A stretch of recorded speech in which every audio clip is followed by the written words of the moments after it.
Hi,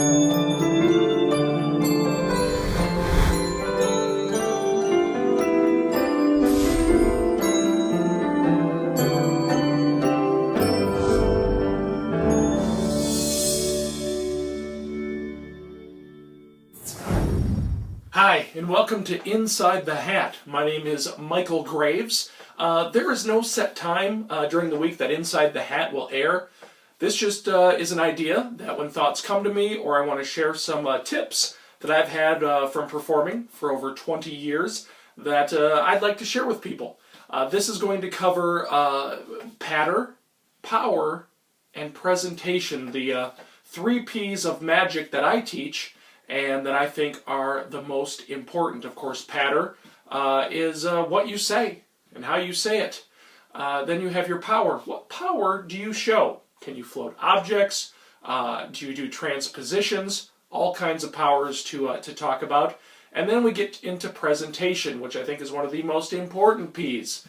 There's so many ways to present magic. You can present it as comedy. You can present it as mysterious. You can do silent magic. So many ways to present magic, and so many ways to adapt those presentations to one effect. You can take one effect, change the presentation, change the patter, and you have a completely new effect. Now, for those beginner magicians out there, patter is what we call a script. It's basically what we say. Now, some magicians say the exact same thing every time they do the effect, just like you would script a movie or script a play, and that's perfectly fine if they're comfortable doing that. Myself, I do have a script, but I jump off of that script quite often depending on the audience's reaction, depending on who I'm performing for. There's a lot of things that I change in my patter, but the idea of the effect will always stay the same. Now, when we talk about power, we're talking about what can you do? Do you float objects? Some magicians float them and, it's a funny, haha, look at this. Some are very mysterious, floating the objects. Some people do it silently. So that's when we're talking about power. And presentation, of course, is talking about how you present the effect. For this first episode, I'm going to do a packet trick. I don't do many packet tricks. The packet tricks that I do, did I just say do? I did. First, they have to in clean. The packet trick has to in clean. For you beginners, what that means is that there's nothing dirty on the table. Everything can be examined, looked at. Some examples of 2 that I do are going to be Virginia City Shuffle and Color Monte. And those are really the only 2 that I do that used funny cards, as they say. The other packet tricks that I do, be it Skinner's Monte or anything like that, the cards are inserted into a regular deck of cards, and that way when I pull them out, there's no suspicion, and I can just go right into the effect. So today, I'm going to talk about Color Monte. It's an older effect, a very fun effect. It's a 3-card Monte effect, and people have watched me present it, and they've said, hey, you should really write that script up. It's pretty funny. Well, I'm humbled. Thank you. I appreciate that. I might do that. And if you want to use my script, please do. I'm not one of those people that says, oh, this is all mine. But if you do publish it or anything like that, or you're doing it for friends or you're writing about it, just give me some credit. That's all I ask. I enjoy the presentation. It's a very fun presentation, and it gets people involved. So I'm going to rearrange the camera because I don't have a camera person yet. Soon, the more subscribers I get, the more I can pitch this and hopefully get some camera people. And then I'll be back and I'll show you 3 ways of presenting Color Monte. All right? 3 ways. All right, welcome back. I'm going to show you 2, possibly 3 performances of Color Monte. This is from Fun Inc. It was copyrighted 2004. It's been around longer than that. I can tell you that much. This is just a updated or revised version. It's Jim Temple is the one who came up with this, and of course, hello Tomas. How you doing over there at Fun Inc? You're awesome. I hope to come visit you in Chicago this year. So, hi. I'm going to perform it from the instructions first. So if you can suffer through this terrible performance that I'm about to do, because I don't do it from the instructions. The instructions aren't bad. They're great for a beginner, for someone who wants to focus on the sleights and really just have something set so they can practice. This is great. When I do it, it's going to sound terrible because I don't have it memorized. After I do that one, then I'm going to go into my effect and my pattern. And hopefully you like that better. I hope. Okay, here we go. All right, one day a guy approached me and said he'd give me a chance to win some money. He had 3 cards, 2 with a red spot, and one of them had a blue spot. He said that was the money card. He showed me the blue card on top. Then he put that card on the bottom. He said if I could tell him where the blue one was, I'd win $1. If I was wrong, I'd owe him $1. I said that's easy. It's on the bottom. He says you owe me $1. Well, I've got a 50-50 chance. It could be in the middle. No, I think it's on top. He said, you owe me $1. I said, well, it has to be in the middle. He said, you owe me $1. I said, wait a minute. I don't even think you have a blue one. He said, well, you owe me $1. I said, well, if it's on the bottom, well, it sure can't be on the top. He said, you owe me $1. I said, well, one thing's for sure. It's not in the center. He said, you owe me $1. I said, I think you're using more than 3 cards. He says, you owe me $1. I said, I quit. I'm out $7. He said, hold on. I'll tell you what. I'll give you a chance to get even. Look, I'll show you 2 of the cards. We'll play double or nothing. If you can tell me the color of the 3rd card, you owe me nothing. If you're wrong, you owe me double. I said, with my luck, it's probably red and blue. He said, wrong. You owe me $1. There you go. That is the performance per the instructions, which if you do is fine. All right, welcome back. Just move the camera up a little bit so I can show you my performance of 3-card Monte. A few things about this. I've worked on this script for quite a while, so if you want to use it, please do. Have fun with it, but please give me credit. That's all I ask. Michael Graves. 2, I normally wouldn't dress like this when performing like in a sit-down setting like this, but I'm at home. I'm still getting over being sick, and I'm wearing a short-sleeve shirt, and it's 30 below outside in Minnesota. Go Minnesotans. And then the 3rd point is kind of about the 2nd point. I'm just getting over a cold, so if my voice accent changes during the performance, it's because my throat kind of hurts, and I'm trying to relieve that. So, but magic sometimes is painful to watch if you're watching me. No, so here we go. This is my performance of 3-card Monte. Hope you enjoy it. Here we go.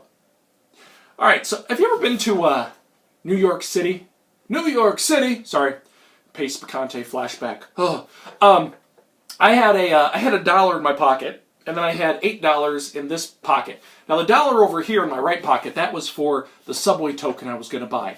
And the $8 over here, well, that was my spending money for the day in New York City. So I'm walking down the steps, and this guy bumps into me. And I'm like, oh man, I'm sorry.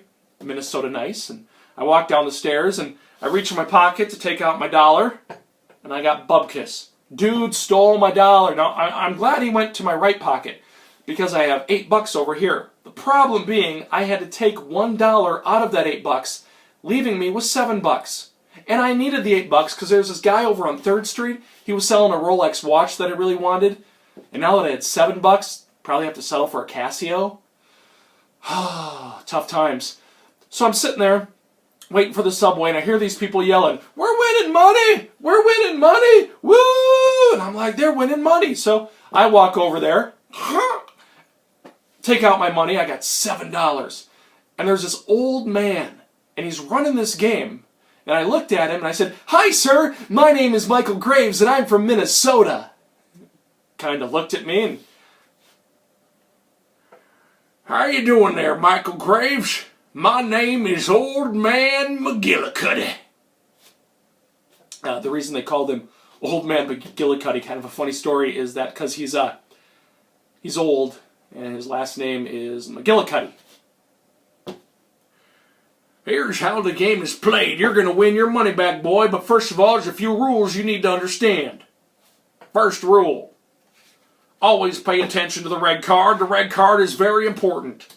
Never take your eyes off the red card, and for whatever you do, for gosh darn sakes, never look at the blue card, because that's how I lose money. And I don't want to lose money. Well, I do because I want to make you a winner. But I got to make a living too. So here's the deal there, Michael Graves. I got myself the blue card. I'm going to take that blue card. I'm going to put it on the bottom. Now, I'll give you $1 if you can tell me where that blue card is. It's on the bottom. You just told me. Sorry, boy. You owe me $1. I said, oh, dang it. He said, now I know. You said you're from Minnesota. You some nice folks up there, so I'm going to give you a little bit of help. I want you to take that middle card right there. You take that middle card and you're a winner. I said, because I know that you know that I know that you know that I know that you're using words to make me pick that card. Mr. McGillicuddy, I want the top card. All right, boy, here you go. You owe me $1. Oh. I said, fine. I'll take that middle card. All right, not this time. You owe me $1. I said, wait a minute. Come on, you don't even have a blue card. I got one on the bottom here, son. I also got one in the middle, and I got one up here on the top. You owe me $3 now. I said, well, you're using more than 3 cards. Now I got 3 right here. You owe me another $1. That's $7, son. You owe that to me. And I said, oh, come on, man. I just want to win my money back. I really started to cry. It was a pathetic situation. All right. Here's what we'll do. I'm going to lay out some cards on the table. I got here my red diamond. We'll put one face down, and I got my blue diamond. Boy, if you can tell me the color of that card right there in the middle, I'll double your money. I'll give you $14. If not, you owe me that 7. We got a deal? Sure. I'm guessing it's like a red and blue mix. Well, boy, I gotta tell you, you got some scruples up there, and, well, for once, well, you're still wrong. You owe me $14. That's why you never want to go to New York. And as you see, I don't even have a watch. I actually ended up in jail that night. I'm going to Iowa next time. So there you go. That was my performance of Color Monte. I have a lot of fun with that performance. I do different voices. I add in a little pocket watch to tell the time. I usually wearing a hat that I take on and off. I really get into the character of Old Man McGillicuddy. Let's talk real quick about the power of presentation right there. Presentation and pattern very strong there. As you saw from the first way the effect was performed to the second way it's performed, it looks like a completely different effect. Sure, the handling is the same. I added a frustration count instead of going back and redoing the way they had it in the instructions. If you have any questions on what a frustration count is, feel free to email me down below in the description. But as you saw from the first performance, yeah, you know, he did the trick, he showed the stuff, great. Second performance, I added in the pattern. To me, it really changes the effect. It takes an effect that you pay $8 for, and I use this when I go out and I do stage shows. Before the show or after, I sit down and I'll get a group of 10 people at a table just laughing and having fun with 3 cards. That is the power that that presentation and pattern can have. Okay, I'm going to perform one that I performed years and years ago when I did mentalism. Yes, I did mentalism, kind of, with these cards. So, I'm going to show you that performance, and we'll talk about it a little bit. I haven't done it in quite a while, so I'm going to kind of ad-lib as I go, because I don't remember the complete script that I used. So, let's get to that one. Ever been to one of those carnivals in the Midway? There was a carnival here, a little town fair, about 5 or 6 months back, and I was walking through the Midway, and that's where you can win all the prizes, you know, win the bear, get a poster, play the crane game. And I'm walking along, and I see a fortune teller's booth. Not so much a booth, more of a tent. So I thought I'd go in there, and was kind of down on my luck, and just said it would be $7, and I get my fortune told. Be kind of fun. So I took out my money and I walked into the tent. And that's That's a day I'll never forget. Here's what happened. Walked inside, and there was this smell of old wildflower incense. I mean, just throughout the whole place, and it was immaculate. And there were paintings and little animals in cages, and there was this old woman, and she was sitting at the table, and it was really weird because the inside looked a lot bigger than it did on the outside. I sat down at the table and took out my money, and this old lady looked up at me, and she had long, scraggly hair, and her teeth were yellow, and her clothes were just rags. And she said to me that she didn't want my money. She said, "Save your money. I know you're having a hard time right now." Which shocked me because, how did she know? I just lost my job. My car wasn't working right. It was a bad month. And she looked up at me and she told me that she could read my fortune and I could be on my merry way and live life as it is, or we could play a game. And in that game, I could win some money. Well, sure, I'll play a game. To win some money? Yeah, let's play. I'll never forget those words. I'll never, ever, ever forget those words. She told me that here's how the game works. To play, I would have to put up a part of my soul. Which I thought was kind of weird. I was about to walk out, and then she said, "But every time you're correct in the game, you'll win $10,000.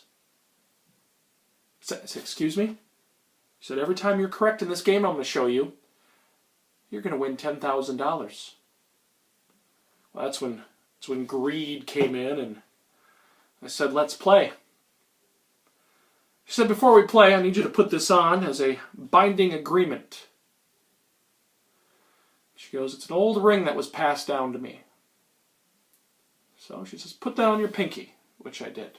And the second I put it on, I knew something was wrong. I should have left, but I didn't leave. So she said, "Let's play the game." She showed me 3 cards. She goes, "Here's the deal. One card is a fool." And she set that down on the table. She said, "I have a second fool." She set that down on the table. She goes, "Then I have the Wheel of Fortune. Every time you find the Wheel of Fortune in these 3 cards, I will give you $10,000. In fact, I'll start you with $10,000 right now." Pile of money just appears on the table. Okay, freaking out, but greed, that's all I was thinking about. So she took those 3 cards, she gave them a little mix, and she goes, "If you can tell me where that money card is, you will win." I said, "Well, it's on the bottom, the Wheel of Fortune, it's on the bottom." She goes, "Don't be a fool." I felt the ring just tingle a little bit. And I said, "Well, maybe it's in the middle." And I watched her and she didn't do anything. I said, "Maybe it's on top." And she kind of twitched a little bit. And I said, "Oh, it's on top." Don't be a fool. And I felt the ring tingle again. And I said, "Fine, it's in the middle. It's in the middle." And she said, "Don't be a fool."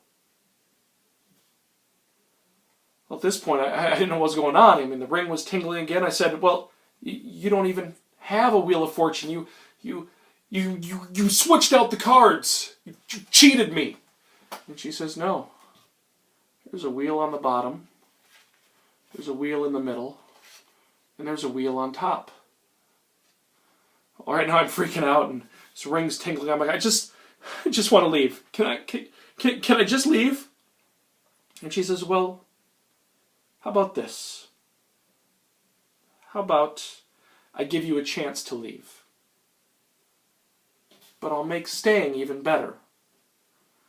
You felt that ring tingle, and every time it tingled, a piece of your soul went away. I will give you your entire soul back. You can leave right now, or you can play for $1 million. And this is how we play. I'll put down the Wheel of Fortune. I'll put down a blank card on the face back.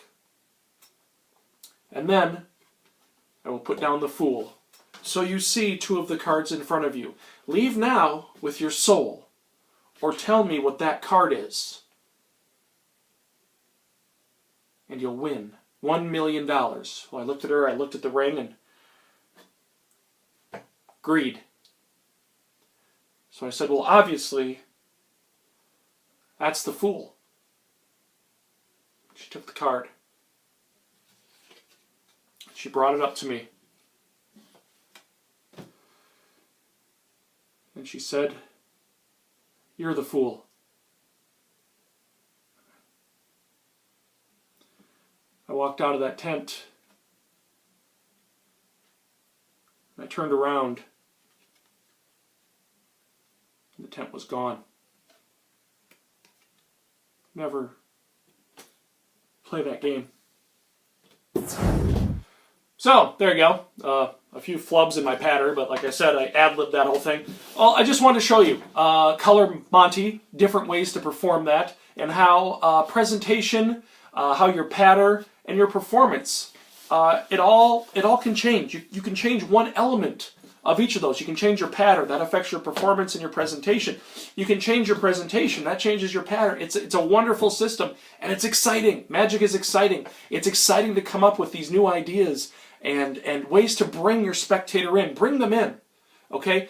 With this ring, a lot of times I'll put it on the spectator's finger. That kind of freaks them out, but it was fun. But I always like doing it on mine and telling the story and drawing people in. You'd be surprised. You wear the right outfit, and people really get drawn into this story, and they're in on it with you. And they're saying, oh, it's a fool, or no, don't choose it, you should leave. I've had actually people debate at the table. It's been a lot of fun. So please, favorite this video, like this video, and subscribe. And like I said, Inside the Hat is not a scheduled show on this channel. It'll just be when the mood hits or I have an idea, I will pass it along. Thank you very much.